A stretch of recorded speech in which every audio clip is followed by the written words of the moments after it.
അളിയൻ വലിയ വായനയിലായിരിക്കും അല്ലേ? നിന്റെ കണ്ണിന് എന്തെങ്കിലും കുഴപ്പമുണ്ടോ? അങ്ങനെയല്ല, ഞാൻ ഒരു വിശേഷം ചോദിക്കുന്ന ഫ്ലോയിലങ്ങ് ചോദിച്ചെന്നേ ഉള്ളൂ.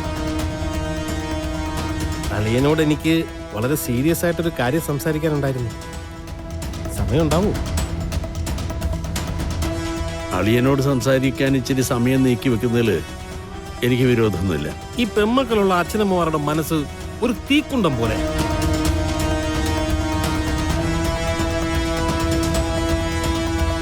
ഇപ്പോഴത്തെ കാലത്തെ ആൺമക്കളെ നമുക്ക് കുറച്ചെങ്കിലും വിശ്വസിക്കാം. പക്ഷെ പെൺകുട്ടികളുടെ കാര്യം അങ്ങനെയല്ല. സ്വന്തം അനുഭവത്തിൽ നിന്നല്ലേ പറയുന്നത്. അപ്പൊ പിന്നെ എനിക്ക് നിഷേധിക്കാൻ പറ്റില്ലല്ലോ. അയ്യോ അളിയ, ഞാൻ അങ്ങനെയല്ല ഉദ്ദേശിച്ചത്. ഈ ആൺപിള്ളേരാവുമ്പോ കുറച്ച് മനക്കെട്ടി ഉണ്ടാവുമല്ലോ. പെൺപിള്ളേരുടെ കാര്യം അങ്ങനെയല്ലെന്ന്. എന്തെങ്കിലും ഒരു കാര്യം അവർ മനസ്സിൽ ആഗ്രഹിച്ചാൽ അത് നടന്നില്ലെങ്കിൽ ഉടനെ ആത്മഹത്യയെ കുറിച്ച് ചിന്തിക്കും. കീർത്തിയുടെ കാര്യമാണ് ഞാൻ പറഞ്ഞുകൊണ്ട് വന്നത്.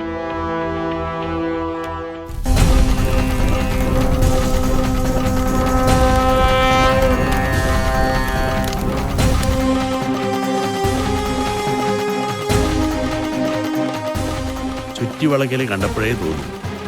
കാര്യം എന്താന്ന് പറ. അളിയ, നബീന്റെ വിവാഹ നിശ്ചയമൊക്കെ കഴിഞ്ഞ സ്ഥിതിക്ക് ഞാൻ എന്തിനാണ് ഇങ്ങനെയൊക്കെ പറയുന്നതെന്ന് അളിയന് തോന്നാം. പക്ഷേ സ്വന്തം മോള് ജീവിച്ചിരിക്കണമെന്ന് ഒരച്ഛൻ ആഗ്രഹിച്ചൂടെ? നവീനില്ലാതെ അവൾ ജീവിക്കില്ലെന്നാ പറയുന്നത്. അളിയനൊന്ന് മുൻകൈയെടുത്ത് എല്ലാവരോടും ഒന്ന് സംസാരിക്കുകയാണെങ്കിൽ, അല്ലെങ്കിൽ പിന്നെ ഈ പുറം ബന്ധങ്ങളൊക്കെ നമുക്കെന്തിനാ അളിയ? കീർത്തി നവീനും ആവുമ്പോ അവരൊന്നിച്ച് നന്നായിട്ട് ജീവിക്കില്ലേ?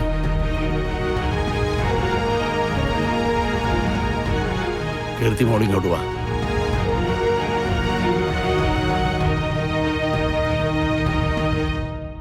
അച്ഛൻ ഈ പറഞ്ഞതൊക്കെ സത്യമാണോ? അതെ. അമ്മയും മോളും കൂടി ഇത്രയൊക്കെ ശ്രമിച്ചിട്ടും ഈ വിവാഹം മുടക്കാൻ പറ്റിയില്ല. അപ്പൊ പിന്നെ അച്ഛനെയും കൂട്ടുപിടിക്കാൻ എഴുതി അല്ലേ? അളിയ, അത് എടോ, സ്വയം വിഡ്ഢികളാകുന്നതിന് ഒരു അതിരുണ്ട്. ഇതുവരെ നിങ്ങൾ 3 പേരും കൂടി കാണിച്ചു കൂട്ടിയ ഒരു കാര്യവും ഞാൻ മറന്നിട്ടില്ല. ഇനി എന്തെങ്കിലും കാണിക്കാൻ തീരുമാനിച്ചിട്ടുണ്ടെങ്കിൽ അളിയനാണ് പെങ്ങളാണെന്നുള്ള പരിഗണന എന്റെ ഭാഗത്തുനിന്നുണ്ടാവില്ല. ഇത്തരം കുഴപ്പങ്ങൾ കൊണ്ട് എന്റെ മുമ്പിൽ വന്നു പോകരുത്. എന്റേന്നല്ല, ഇവിടെ ആരുടെയും മുമ്പിൽ വന്നു പോകരുത്. മനസ്സിലായ?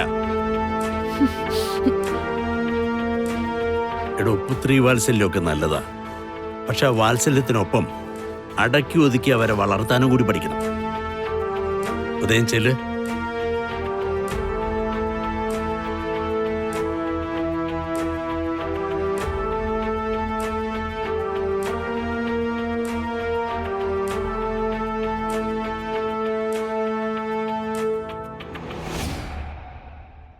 മോളെ, അമ്മാവന്റെ മുന്നിൽ പോയി എരക്കാനാണോ ഞാൻ പറഞ്ഞേ? അച്ഛനെ കൊണ്ട് എന്തെങ്കിലും ഒരു കാര്യത്തിൽ ഉപകാരം ഉണ്ടായിട്ടുണ്ടോ? അതിപ്പോ അളിയന്റെ മുന്നിൽ അങ്ങനെയല്ലാതെ ഞാൻ പിന്നെ അച്ഛനെ കൊണ്ട് അതേ നടക്കൂ. അച്ഛൻ എന്താ അവരുടെ അടിമയാണോ ഇങ്ങനെ ഓച്ചാനിച്ച് നിൽക്കാനായിട്ട്? പിന്നെ ഒരു കണക്കിന് അങ്ങനെ അല്ലേ മോളെ?